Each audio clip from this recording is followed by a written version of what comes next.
everyone. Welcome to Book Buzz, brought to you by the Peters Township Public Library. I am Miss Shannon. And I'm Miss Linda, and we are in our new digs to welcome you back and tell you things that are happening for the first part of September in the Youth Services Department. So, wow. We're here. Yep, we're in the new high school at the new studio. This is our first time filming here. We're excited. Yeah, it's really nice. I mean, we like doing it on location, but this is so nice. It feels good, like we're home. Mm-hmm. Thanks, guys. We feel home here. We're at home. It is really, really nice. Good job, everybody. Yeah. Beautiful, beautiful. Lots of hard work. Facility. Mm-hmm. Very exciting. So, Miss Linda, yes, do I have anything? Book Buzz. Well, you always have something. Oh yeah, this is this is why we always run out of time. Never lack for something to say. Someday I might, and I'm going to surprise you. No, but you're I don't think it's going to happen. All right, so for this episode and for the next one that we're going to be doing, I'm going to be talking. This one, we're going to talk about equity and services, equity in books and services that libraries are offering.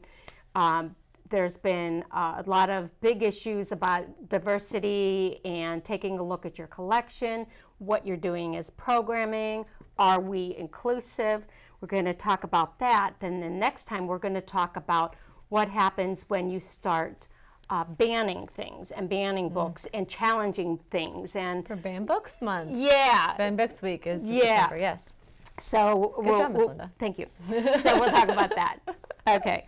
So today is the article is called Libraries Connect Us: Equity at the Intersection of Service, and it's by Patricia M. Wong, and this is out of the American Libraries magazine. And we'll just go for it. It goes, connection across our diverse backgrounds, experiences, and futures is a theme of my presidential year. So this is coming from the top, and it is a necessary conversation. Indigenous people will constitute the majority of Americans. So how does the American Library Association fit into our rapidly evolving democracy? How can we connect to one another as librarians and use the tools of our profession to foster connections with others? This has been a very big topic for all librarians, actually for years, but it's become more and more, I think, in the spotlight. You know, I would say, I feel like over the last couple years, maybe.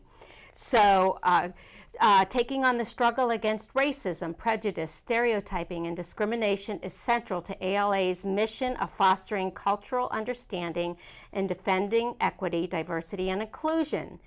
In that spirit, Ms. Wong, she will focus on equity at the intersection of service. She will advocate for 4 initiatives collectively called Libraries Connect. The first area will be digital equity. The inequitable access to broadband in this country came into sharp focus during the pandemic, which is interesting because during the pandemic, everything, and we've done, we've talked about this, everything in the library kind of took a turn. And we went from coming into the library and doing things to everything being digital and Zoom and all of this. Well, what happens if you don't have access and you can't get into a library to get that access? Members responded by passing a strong resolution calling for broadband internet access to be considered a human right. Interesting. That is so interesting. It's great because I know personally I forget. Right. There's so many assumptions. You don't stop and think, wow, we are really fortunate, to have what we have, and not everybody does. Right. Not everybody has it. So continuing this path, they want to highlight tribal, rural, prison, and historically black colleges and university libraries. They'll visit libraries across the country to spotlight library workers as unsung heroes. Yep. There we go. Thanks, Miss Linda. No, we do work hard, though. We do. The goals are to bring attention and recognition to libraries and library workers, the challenges they face, and the need for credentialed, diverse staff to serve our communities and showcase their work. They also want to champion literacy, which is a core value of the association, and together with equity must be the cornerstone of all work done throughout ALA. This is coming down to us from the top. So we've got the American Library Association, then we come down to the states, the Pennsylvania Library Association, and then the different districts and individual libraries. So it's coming from the top. And also, the area is sustainability. To thrive and evolve into the future, ALA must adopt the triple bottom line mindset of sustainability. We must embody practices that are environmentally sound, economically feasible, and socially equitable. Planned outcomes include a basic briefing on sustainability for the field, a course to help provide the foundational knowledge necessary for library workers to think more sustainable, and a partnership with I can't say this word today, Sustainable Libraries Initiative to open the door for public, academic, and school libraries across the country to participate. So what they want to do is make sure that we are educated, make sure that we have access to the resources that we need to be able to pass the resources on to our patrons and bring people together that may not be as fortunate. So it's coming from the top, they're bringing it all down. So I think that is a very, very lofty and wonderful goal of the American Library Association. So, cool. Let's do it. All righty. All right. Thank you, American Library Association.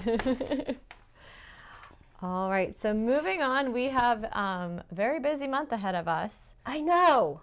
I was surprised. I mean, kind of surprised. I mean, we always have things going on, and this summer was really busy. Yeah. As a matter of fact, we should mention, too, we did it. We survived the summer. Yeah.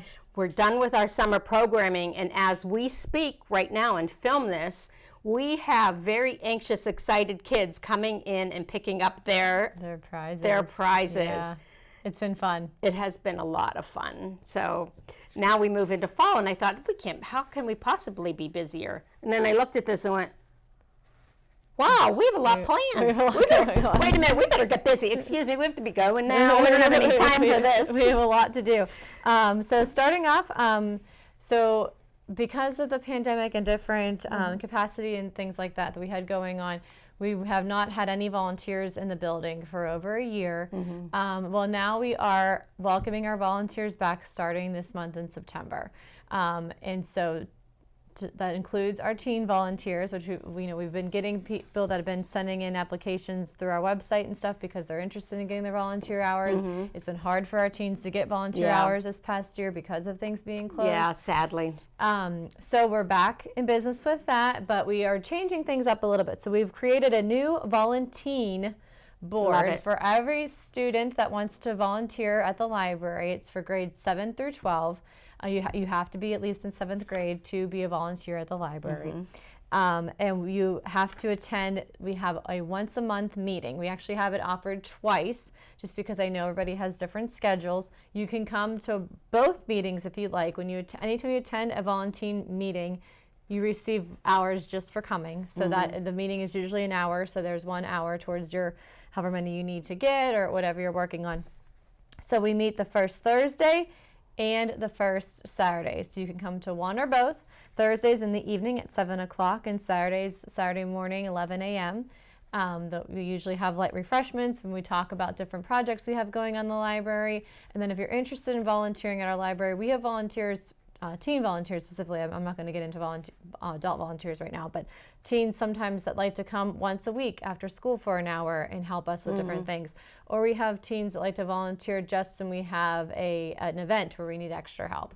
So whatever you're interested in, you do have to be involved in the volunteer board in order to be part of any other volunteer work at the library. I think it's wonderful. Yes. So I'm excited. So teens, get in here. Great way to earn those hours. Absolutely. It's a lot of fun. We'll have some like projects and stuff specifically for them to work on. But yeah. Well, I think the good thing that's going to come out, I mean, a lot of good things come out of it, having the chance to volunteer, but it's their input and feedback. Yes. This is your department, and we can do all the activities they want for the most part, but it's yours, it's theirs, so if they come in and offer something good. Yeah. And a lot of things we've done over the years have been because teens have recommended that we do them. So it's a really great way, to get your opinion heard. It looks great in your college applications. It's great for, if you're trying to earn hours for NHS or for confirmation or whatever you might need hours for. It's all good for all those things. And to start off with, kind of going along with that, piggybacking on that, one of the first events we will need volunteers for is our 2021 Animal Fair. So I brought Fetch. He is the wagon mascot dog. And that is one volunteer opportunity we have. We will need somebody to help us help us with making an appearance with Fetch, a handler. A handler. Fetch is a big dog. Yes. A big This dog. is the small version of Fetch right here. Well, can I add my own animal? Yes. I don't know. Like, is it just going to be dogs and cats? We have a variety of animals. Do we? I hope so. Well, okay. Do we have a sloth? Not yet. Okay, I'm bringing my sloth. Okay. I love sloths. I know, sloths are pretty cool. I love the sloth at the aviary. Yeah, me too. And, they're so slow. So, okay, you might see a sloth there. It might be stuffed and furry, but you might see it. But the Animal Fair is going to be on Saturday, September 18th. It's going to be held completely outdoors this year. If you've been to our animal fairs in the past, we obviously did not have one last year in 2020, but we had one in 2019. It was usually the entire first floor of our library is overrun by critters. But this year, just for different reasons, we're going to have it outside. We were able to get a lot of wonderful picnic tables, and we've developed a nice outdoor space at the library that we've been really utilizing. So it's going to be perfect for that. It's a rain or shine event. So that's going to be on Saturday, September 18th, 10 to 1.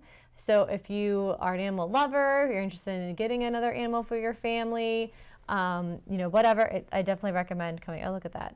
They're so happy together. Thank you. Maybe. Yeah. Great. So so the Animal Fair is coming back. I'm really excited to bring it back again. Yeah, I am too. It's great. One of the most popular big programs that we do. I love it. It'll be fun. Excellent. Are we moving on? We are moving on. Oh, these rain sticks. I'm so glad that you have that you're doing rain sticks again. I must say. Well, they're like our visors. Yeah, exactly. They keep multiplying. They keep multiplying. You think you don't have enough of something, and then you have 5 million of them. And, so I was putting together the kits last night for the rain sticks, and they're fun. And really, it's probably more work to put the kits together than it is to actually make it. Yeah. Okay. So I brought an example. So this is what it's going to start like. So a paper towel roll. Yeah. It's a little bit heavier than that, though. It's harder. A kaleidoscope. I made those last time, remember? Right. Oh, these would have been good. Oh, these could hurt. Yeah. Your dogs. Our dog could chew on this. He'd probably break his teeth. That's really hard. It starts like this, and voila, it ends up like this. Oh, nice job. Look at that. Isn't that cool? And it sounds like it's raining. Oh, that's right. Let's do the sound. Isn't that cool? It is cool. We just need some thunder and lightning. I like it. So you're going to go from this to this. It's a miracle. It's magical. It is. And like I said, very simple to make, but really a lot of fun. Yeah.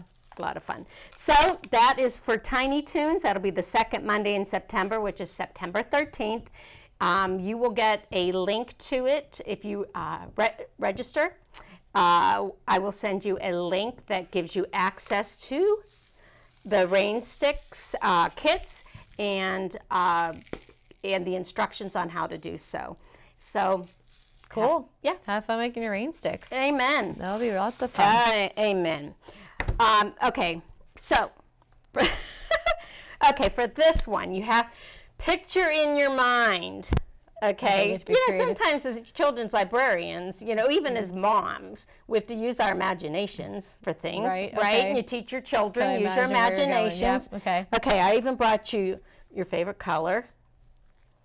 I'm really bad at blowing up balloons. Me too. But I do like pink. So okay, so we're going, I know. That's why I decided to give it to you, and I wish I wouldn't have brought blue for myself. I feel like a guy. All right. I know. It matches our background, the pink and blue. That's right. We are just coordinating today. So we are going to turn an ordinary balloon. Let's see if I can try to do this. I don't know. Can you get it? Well, you got it. They're not bad. They tend to make me gag when I blow them up, though, so I hope I don't puke everywhere. Oh, don't. Because if you do, I will. I don't know if I suck the air back in or what, but a lot of times when I blow balloons, I gag. Oh, well, I get lightheaded. So between you and I'm going to pass out. You're going to be sick. This is going to be as fun science project. It's going down. All right, well, you're going to start with your balloon. Okay. We are going to turn a simple balloon into a balloon-propelled vehicle. So you are going to make a vehicle, and what's really cool about this is that we're using Creative Bug. Oh, nice. Yeah, Creative Bug is an app that we offer through our website, free to our patrons. Oh my gosh, it has so many things that you can make and learn if you want to knit or crochet or this or that. Well, we're going to use it so I can introduce you to it to make these balloon-propelled vehicles. The kits will have absolutely everything that you need to make it. And then you get to get on Creative Bug. The guy who does the video on how to make them is wonderful. He just step by step is perfect, and then you can go from there. So this is what we're going to do. This will just be the mere beginning. Should we let him go? That was fun. That was a lot of fun. Let's do it again. I feel like a child. We are children. We are. And then one more thing that we're going to offer. Okay, that was Saturday, September 2nd. You register, you get the link for, you get the link for that as well. We'll talk about it and talk some books about it. But you are actually going to learn from Creative Bug. And another thing that we're doing, new month, new books, first day of the month in September. And I do it I call it featuring our green dots. I used to pull them out of a box, and show you what we had just received. Mm-hmm. The reason I changed my thought process on that is I'm going to show you the new ones as they come down, because you can come in right now and check it out instead of waiting, because once we pull them out of the box, it's not like it's ready right away. So if you're talking about it, don't know, how long it's going to take to catalog and to, and get it down here. So I turned it around and thought, I'm going to show you Did you flip it? I flipped it. That's right. I flipped it around like a Frisbee. Who was the first to fling that Frisbee? That's awesome. Isn't that cool? Mm-hmm. Flip, how the Frisbee took flight. I was looking through this. It is actually really cute. Everything from flipping, it started like where they were having contests of who could flip pancakes. I can't imagine they would go very far, but that's, so it's the invention and how they made the Frisbees. How they made the Frisbees. So when you see it, we'll pull out the new books. Our section in the library, I show it to you on the video, is called the Green Dot section. Library. And that is our new book section. And when I show them to you, they're ready to be checked out. Very cool. Run to your library immediately after. Run. That's right. Okay?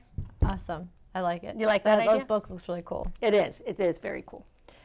All right, so we are continuing with some of our virtual programming as well. Like Miss Linda was sharing, she does her Tiny Toons and her STEM, which are virtual programs, but they do have a physical component too, where you have to create something on your own at home with your family. Yep. But then we also now we're bringing back our Book Babies and our Mother Goose programs with Miss Patty. She's been filming these once or twice a month, basically since last fall when we started getting back into doing programming again. And they're wonderful. She's working so hard to, offer something for your little ones, to keep them engaged, to keep, developing those literacy skills. She does. So it's great. So I highly recommend those. So those will air on September 14th. You do have to register for those because we use music and things in them, so for copyright issues we can't just have the video up on our YouTube page just living there for everyone. So it's a private video that only those registered are able to utilize. So please make sure you sign up. You can do that on our website. Again, make sure you get our emails. If you sign up for our e-newsletter, that's the best way to find out about anything that Linda and I are talking about today. There's a little red button right on the front page of our website. Click subscribe here, and you'll get an email from Miss Carrie, usually about once a week, of what's coming up in the coming weeks for children. She is very on top of it. Yeah, and what's nice is they'll show you the list of everything that's going on with beautiful graphics, and there's always a nice little box that says register here, and you can click that, and it takes you directly to sign up for anything that we've been talking about today. That's how you will find out about it and how you can register for them. And the cool thing is, like the first time that the Book Babies and Mother Goose is going to go out for September will be, when it's going to go out for September is September 14th at 11 a.m. That does not mean that they have to be there present in front of the TV on 9/14 at 11 a.m., right? They can watch it whenever. Yes. And as often as they want. Right. Because you're going to want more of Miss Patty. You are going to laugh. Your child is going to love it. That repetition is really important for literacy. Right. Yes, it is. All right. Tween book clubs. You know we're about those book clubs. The Tween Book Club, it's grades 4th through 6th. And the book for September is, now this is based on that we just finished up with the Summer Olympics. So I thought that it would be fun to follow it up. This is a mystery based on the Olympics. Kudo Kids, The Mystery of the Masked Medalist. And it's by Olympic medalists, Maya and Alex Shibutani. I apologize if I mispronounced it.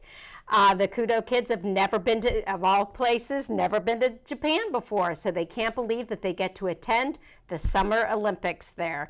Siblings plan to eat tons of delicious Japanese food, watch every event they can, and win a super popular new game called Olympifan. And all through all of this, a mystery is going to take place. They're going to have to solve a mystery, and I think it's so cool that it is based in Japan, Summer Olympics, written by Olympic participants, Olympic medalists. That is so cool. And look, Christy Yamaguchi gives it full of twists and intrigue. Yeah, and on the back, Scott Hamilton. Everyone loves a great mystery, and the Kudo Kids delivers a fun and exciting adventure aimed at young readers that everyone can enjoy. Scott Hamilton, Olympic gold medalist. He was always very entertaining. Our kids probably don't know who he is, but maybe you can pull up some videos of former Olympians too, since you are in person. That's right. Thanks for reminding me. Yes. Oh my gosh, it's going to be the what are we? The 3rd or 4th Thursday. And it's going to be at 4 o'clock, so it's going to be right after school. So the 4th through 6th graders, if parents permit you to, you can walk over from McMurray and join the book and on the book club. And yes, light refreshments will be there because I know you're hungry after school. And I want to remind you, if you register for our Tween book clubs, the first 5 registrants get a complimentary copy. Very cool. Yep, you get to keep it all for yourself, and it's fun to discuss we've been having fun. This summer's Tween Book Club has been a lot of fun, even though it's been on Zoom. Yeah, I've only heard really good things about it from some of the participants that have been in the library. It's been great. Yeah, so I think it'll be fun once you can get them back in and safely talk about it in the library. Absolutely. All right, so I'm excited about this. So in August, we had our final explore and make. We made these steampunk journals. These are so fun. Those are so cool. They are really cool, and they all turned out really, really nice. So whether she did like a corset on the back. That is so cool. She was trying different things. Has a little bookmark in there, and oh my gosh. Yeah, it looks and it's just cardboard that was glued on and little brads, and then we just glued these little gears and keys and stuff on. But anyways, so we made these in August, and if you came and made one with us, great, because now you have a good use for it. If not, we can get you another notebook that you can use as well, because we are starting a Tween and Teen Writers Group. Our new friend in the Youth Services Department, Miss Beth, she is a writer. That's her profession. And she writes middle grade, which is what we read a lot of in the library. So she has a lot of experience both with writing and proofreading, and she's going to start a writers group for our tweens and our teens. We'll have a tween session and a teen session. There'll be the tweens will meet from 4 to 5 on the first Thursday of the month, September 9th. And then our teens will meet in the evening on the same day, September 9th, at 7 to 8. So if you have a journal that you've made with us, or you can bring your own journal or whatever, or just a piece of paper, whatever you want to use, and we'll provide some free journals as well, you can write with us this fall. I think it's going to be a lot of fun. That is. I love it. I love that idea. And I love that. I want that. I covet that notebook. Maybe we'll make you one. It's really cool. Yeah, okay. It turned out cool. Can somebody make me one? Okay, that's really cool. And last but not least, for our programming for the first half, well, actually, this is going to go towards the middle and the end of September, but we want to talk about it briefly. Bedtime story times are continuing at 7 o'clock p.m. Monday through Thursday.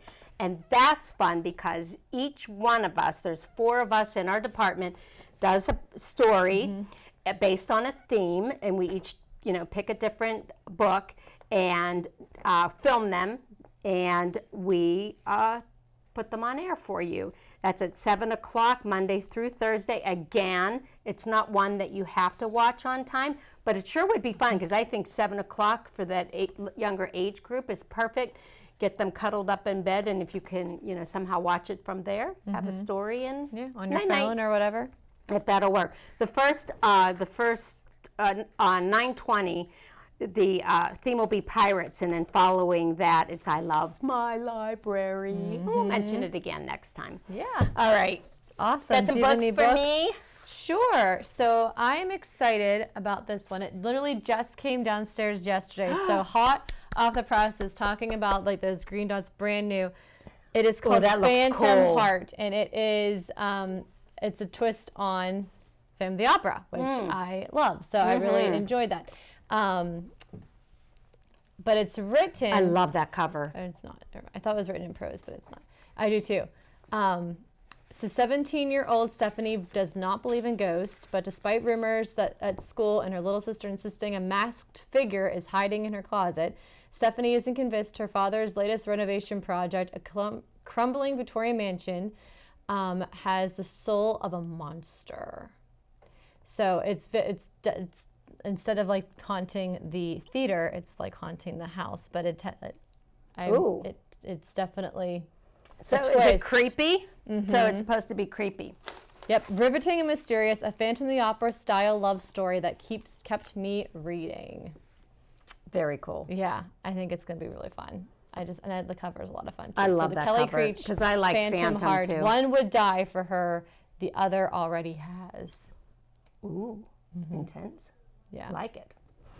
All right, let's sneak in. We've got one more book we can sneak in. Joe Fernhoff, The Crow and the Peacock. This is so pretty, and it's the sweetest story that actually with a kind of a moral of the story about being happy with who you are and what you are. Crow sets out on a journey to find the happiest bird alive. Could it be the beautiful dove, the musical nightingale, or the elegant swan?